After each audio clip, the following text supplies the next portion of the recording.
The 30th of January, 1933. Adolf Hitler is appointed Chancellor of Germany, bringing an end to German democracy. Guided by racist and authoritarian ideas, the Nazis abolish basic freedoms and seek to create a society united under one Führer. The Third Reich quickly becomes a police state, where individuals are subjected to arbitrary arrest and imprisonment. Through propaganda, the regime wins the support of millions, paving the way for persecution, war, and ultimately genocide.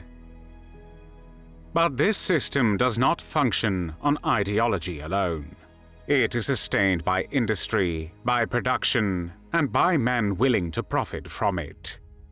Behind the rise of Nazi Germany stand powerful industrialists who supply the regime, finance its expansion, and exploit its victims. As the war unfolds, forced labor becomes a central pillar of the German economy, and hundreds of thousands are forced to work under brutal conditions in factories and mines.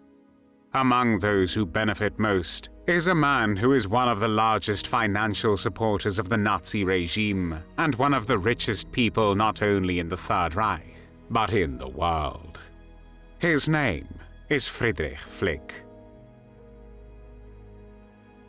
Friedrich Flick was born on the 10th of July, 1883 in the town of Ernstdorf, then part of the German Empire. After completing secondary school, he began a commercial apprenticeship at a steelworks known as the Bremerhütte. Flick then performed his military service and went on to study at the Cologne School of Commerce. From an early age, he showed a strong interest in business.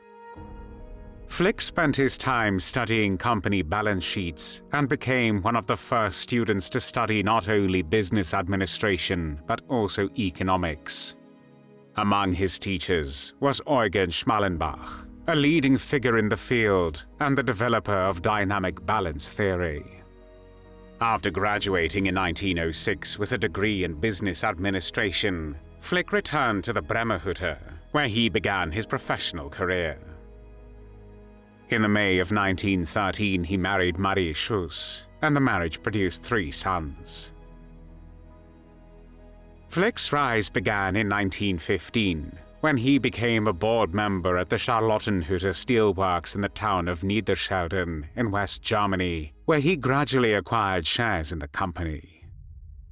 During the First World War, which lasted from July 1914 to November 1918, Friedrich Flick benefited greatly from the rapid expansion of the armaments industry.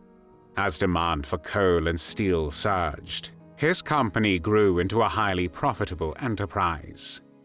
The war created opportunities for industrialists who could supply raw materials essential for weapons production, and Flick positioned himself to take full advantage of this demand. By the end of the war, he had already laid the foundations of a growing industrial empire. Flick became extremely wealthy under the Weimar Republic, which emerged after the fall of the German Empire in 1918. In this period of instability and economic uncertainty, he expanded aggressively, building major industrial concerns in the coal and steel sectors. Through acquisitions and strategic investments, he consolidated his position and became one of the wealthiest industrialists in Germany. However, the Great Depression placed his business empire under severe strain. Many of his companies no longer paid dividends, and his financial situation became increasingly precarious. In 1931, Flick managed to stabilize his position by selling majority shares of Gelsenkirchener Bergwerks AG to the German government under Chancellor Heinrich Bröning at more than 3 times their market value. The deal, later known as the Gelsenberg Affair, caused a public scandal, not only because of the inflated price, but also due to Flick's political donations to multiple parties, ranging from the Social Democratic Party to the National Socialists, to whom he donated significantly less money. Flick made large financial contributions to influential politicians, including Chancellor Heinrich Brüning. Members of the government received a total of 450,000 Reichsmarks, an equivalent to 2.5 million United States dollars today, to support Paul von Hindenburg's campaign in the 1932 presidential election. In 1932, a pro-Nazi newspaper threatened, in reference to the Gelsenberg affair, that Flick would be expropriated after the party seized power. Flick then sought closer ties with the Nazi Party. In a meeting with Heinrich Himmler, head of the SS, Flick agreed that all future donations to the Nazi Party would go exclusively to the SS. It is estimated that by 1945, he had contributed more than 7.65 million Reichsmarks. It is believed that Flick's donations were less about bringing the Nazis to power and more about securing himself and his business interests against all possible outcomes. On the 30th of January 1933, Adolf Hitler was appointed Chancellor of Germany by President Paul von Hindenburg. From 1933 onward, Flick pushed aggressively into the armaments industry. He expanded production even before it was needed, aiming to pressure the military into using it. In February 1933, Flick attended a secret meeting with Adolf Hitler and leading industrialists, where Hitler outlined his policies and reassured them that property rights would remain intact. Flick became a member of the so-called Circle of Friends, linked to Heinrich Himmler. The group consisted of German industrialists, whose aim was to strengthen ties between the Nazi Party and the industrial sector.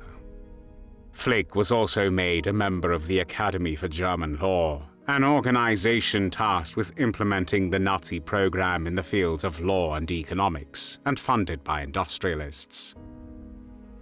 After the Nazis consolidated power, Flick quickly aligned his businesses with the regime's needs. His companies received contracts for aircraft production, bombs, grenades, and ammunition. Flick's businesses profited greatly from the process of Aryanization, under which Jews were forced to sell their businesses, often for a fraction of their value. Flick formally joined the Nazi Party on the 1st of May 1937, and in 1938 he was named a military economic leader. The Second World War started on the 1st of September 1939, when Nazi Germany invaded Poland. Flick's enterprises played a key role in Nazi Germany's rearmament efforts. During the war, the number of forced laborers steadily increased. By 1944, the Flick Group employed around 130,000 workers, about half of whom were forced laborers and concentration camp prisoners subjected to exploitation. In total, an estimated 80 to 100,000 forced laborers passed through his enterprises. Initially, like many companies, there was little interest in employing foreign workers. This changed due to labor shortages from late 1939 onward. From 1942, the number of forced laborers became particularly high in the armaments and mining industries. During the Second World War, tens of thousands of forced laborers, mainly from Eastern Europe, as well as concentration camp inmates, were used in Flick's enterprises. More than 10,000 victims are estimated to have died due to malnutrition and brutal treatment. Conditions were extremely harsh, and even official authorities noted how severe they were. A state inspection report from December 1942 described conditions at Essener Steinkohle AG, one of Flick's companies, as follows. Eastern workers are currently housed in prisoner-of-war barracks with heavy barbed wire and barred windows. Disinfection inadequate, much vermin. Straw mattresses removed, therefore sleeping only on wire frames. Occasional beatings, wage issues unresolved. Food not particularly good. Friedrich Flick was one of the greatest beneficiaries of the Nazi armaments boom and wartime economy. The group's assets increased from 225 million Reichsmarks in 1933 to 953 million in 1943. During the Second World War, group holding company Friedrich Flick KG grew into a conglomerate of 132 companies with annual revenues of 550 million Reichsmarks. His personal fortune was estimated at around 2 to 3 billion Reichsmarks, an equivalent to approximately 20 to 30 billion United States dollars today. Despite this, the war brought Flick not only wealth, but also a personal blow.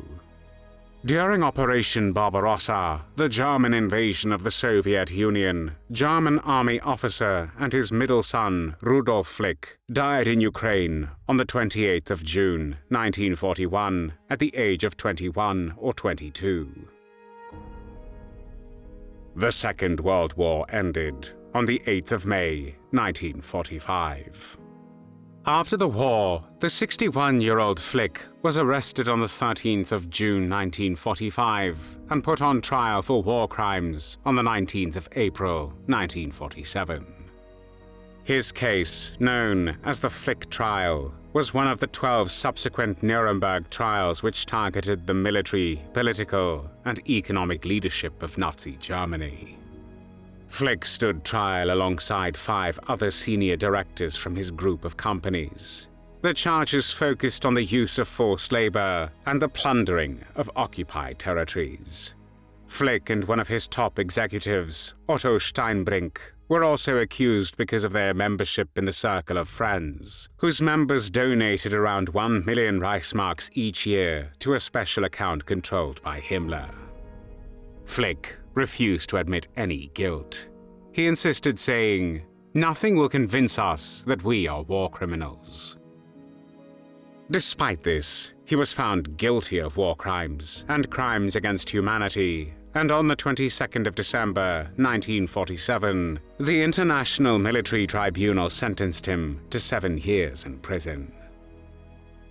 After the war, East Germany confiscated 75% of his former empire, and in West Germany, American and British authorities forced him to break up what remained of his companies.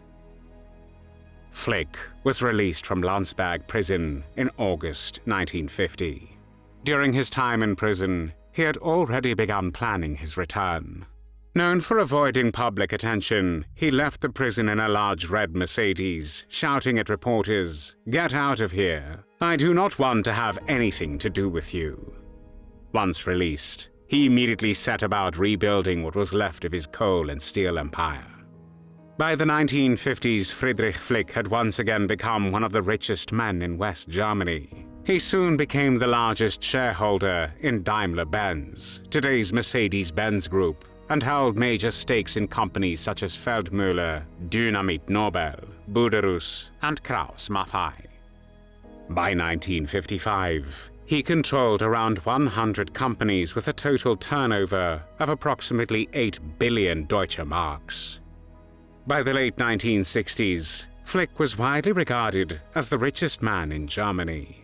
In the early 1960s, he chose his youngest son, Friedrich Karl Flick, as his successor. His eldest son, Otto Ernst Flick, challenged this decision but failed, and eventually left the company in 1966. That same year, after the death of his wife Marie, Flick withdrew from active business life due to illness and moved to the city of Konstanz in southern Germany. When the 89-year-old Friedrich Flick died on the 20th of July 1972 in Konstanz, he was one of the richest people in the world and left behind a vast industrial empire. The group included around 330 companies, employed approximately 300,000 people, and generated annual revenues of about 18 billion Deutsche Marks. Thanks for watching the World History Channel. Be sure to like and subscribe, and click the bell notification icon so you don't miss our next episodes. We thank you, and we'll see you next time on the channel.